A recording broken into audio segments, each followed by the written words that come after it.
got a wreck over here in 4, right in the center of the racetrack. Just tomorrow night, trackside is the place to be. Ricky Stenhouse Jr. will stop by and talk about his new Cup ride. That'll be the 17. You don't want to miss NASCAR trackside from Kentucky. He'll have a little fun with the folks. That's 6:30 Eastern tomorrow on Speed. Caution comes out, and a big accident there for the 09 of John West Townley. You see the back end of that truck almost completely gone. Yeah, you make pretty hard contact because of the 14-degree banking here. There's not enough bank to really catch you. If you get that thing sideways in the corner, you have a tendency to go out on that outside wall. See if he just had it get away from him, or if somebody got into him. Middle of our screen, he's got a little bit sideways right in the center as he was getting ready to get back in the throttle to exit the corner. And as we say, these relatively flat banks, these 14-degree banks, nothing much to hold it. So it brings out our first caution of the night. John West Townley is going to bring that truck onto pit road and behind the wall to the garage. We've completed 17 laps. You know, remember, we cannot make this race on 2 pit stops, I don't think, or it's awfully close. It would have to fall just exactly right. You want a little gas, Phil? Yeah, I'm thinking a little bit of gas. And again, these guys only had 4 sets of tires for the weekend. They killed one of those sets in practice, and they're starting on another set. So essentially, they have 2 more sets in the pits. I like the idea of maybe putting a little gas in now and save my tires for later. I do too. Let's come get it. I'm for it. The 24 making his way onto pit road. John West Townley was running in the 19th position when he got up into the wall, and you guys have predicted it. The 88 of Matt Crafton leading the field onto pit road. Hermie. James Busher brings a 31 truck to pit road. It'll be fuel only. Track bar down on the right side, a little bit free in the first run, Ray. Johnny Sauter's truck very, very tight coming off. They want to make a track bar adjustment also. The 88 is here. They wanted to go fuel only for Matt Crafton and the Great Lakes Doors Toyota Tundra. Crafton has pit stall number 1. He'll get his service done. He will beat Johnny Sauter off pit road. They came in 1 and 2. That's how they left. I didn't see anybody out of that whole group get a tire, Phil. I didn't either, but they had some close calls as some of the guys were exiting their pit and other guys from the tail end of the field coming in their pit. And you take a look at the positions as far as racing off pit road. Pretty much everybody stayed right on course. Caution to come out for John West Townley when we come back to green flag.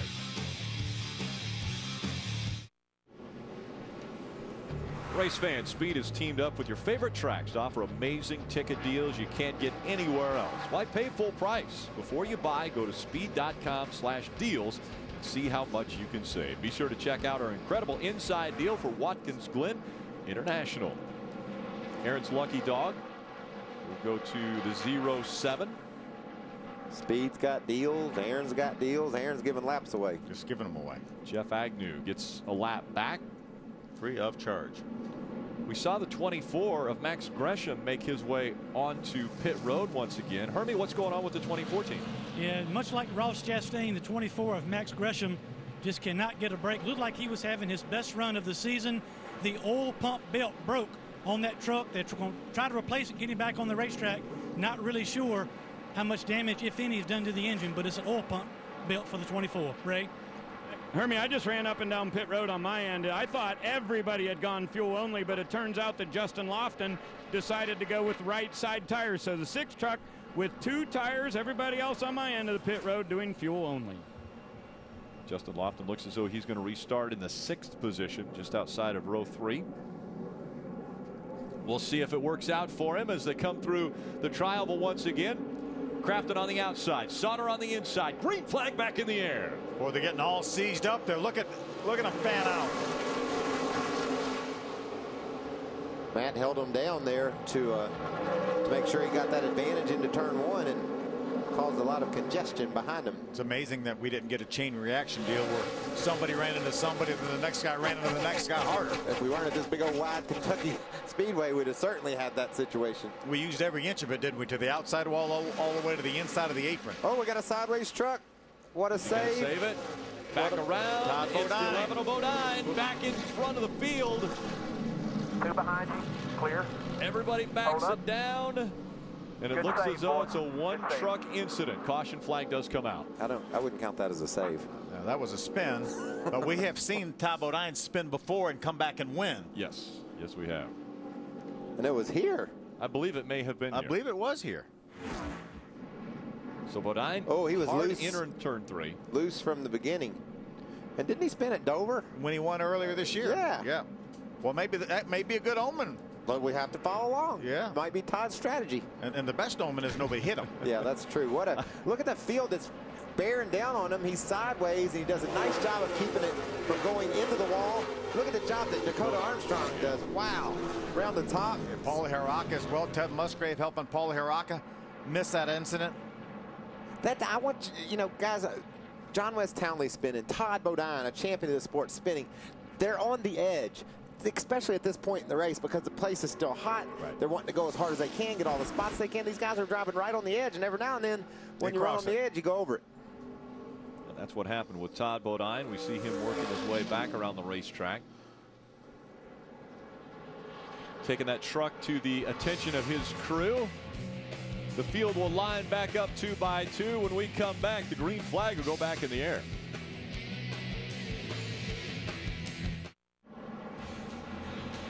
Welcome back. Still under caution number 2 here at Kentucky Speedway. The benefactor of this caution, the 24 of Max Gresham. We saw him on pit road, had an issue with his oil belt. And he was just sitting there, lost 5 laps. And now he pulls out on the track, gets his oil pump belt on, and free lap back. So still 4 laps down is Max Gresham. But you talked about him having maybe his best run, or the guys on pit road did, of the year. This gives him a chance. Hopefully that oil pump belt will stay on. He can continue to learn, even if he's 4 laps down. He just needs the track time. I want to take a look at our American Ethanol Fast Fact. Always love to give you a little tidbit about what's happening. Here at this racetrack, the first winner was Greg Biffle, and he was the first NASCAR Series winner to win at this track back in 2000. Yeah, June 17th. Really good year. Yeah. Good day. Your good birthday. Year. Yeah. This racetrack opened with very much fanfare. Obviously, Jason White back on pit road, but your brother Darrell was so involved with the formation and the building of this racetrack and the designing of this place. Jason White doesn't have anything to lose here. They were on pit road working on the aerodynamics of that truck. The Romeo window, a plastic piece of glass on the right side of the roll bar there that changes the aerodynamics, Ray. And so they decided to come back and get some tires, bud. It was cool to see that. And Michael, also while we were in break, the 11 of Todd Bodine's Toyota Tundra came down. They raised the hood and adjusted the right front shock, opened it up a little bit. Todd said he felt like the right front tire wasn't really turning through the corner. Rick Gay, his crew chief, said, we'll continue to work on it for you, bud. He'll restart 30th right now, but mark it down. It was lap 22 when they pitted for fuel and got 4 tires, and they have made an adjustment. He's had 2 spin and wins in his career. Could we see another? And we've got a lot of time. I mean, we're only on lap 26 of 150 laps, so plenty of time for Todd Bodine to work his way back through the field.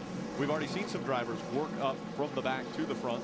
Todd spun on lap number 82 here back in 2010 and came back to win. Well, he's got a head start tonight. Way head start. Crafton, Sauter, 1 and 2. Green flag back in the air.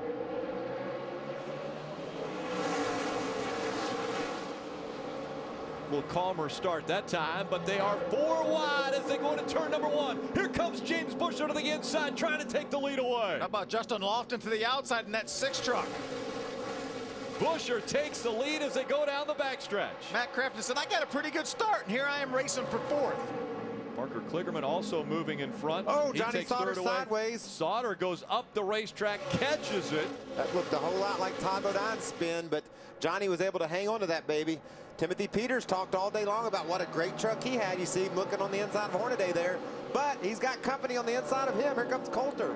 How about Brad Keselowski? He's in front of that group all the way up to the 5th spot already from starting 17th. Timothy Peters moving up the racetrack and into the wall, the 0-1 of Jake Crum. Very similar looking truck to what we saw in the Early stages 0-9 of John West Townley, backing it in. That'll get Max Gresham another Aaron's lucky dog. That'll bring him to 3 laps down. Going to make something special happen here. Ty Dillon already up in the top 15. He's being shown right now in the 12th spot. What a nice comeback from his starting at the back of the pack. Ty Dillon one of the two drivers who had to change motors. We take another look at why we're under caution. Look on the inside. The 0-1's on the inside of Ty Dillon. Loses control. Ty does an incredible job saving that truck as Jake Crum made contact with him as he slid up the racetrack. You know, either Ty has a good feel of that truck and felt that 0-1 coming, or his spotter did a nice job giving him a heads up, because you could see Ty had already started up the racetrack, giving the 0-1 of Jake Crum a lot of room, and it's a good thing he did, because he barely got out of that thing. You could see the give, and that safer barrier did its job. Ray Dunlap, what's the 3 team talking about? On the radio all through this race, Rick, Ty has been saying his truck is extremely loose. He's really fighting it coming off the corners, especially. Now, he's got his father, Mike Dillon, being the spotter up on the top today, and he is trying to help him. Also, Grandpa Richard Childress on the radio talking to him a little bit.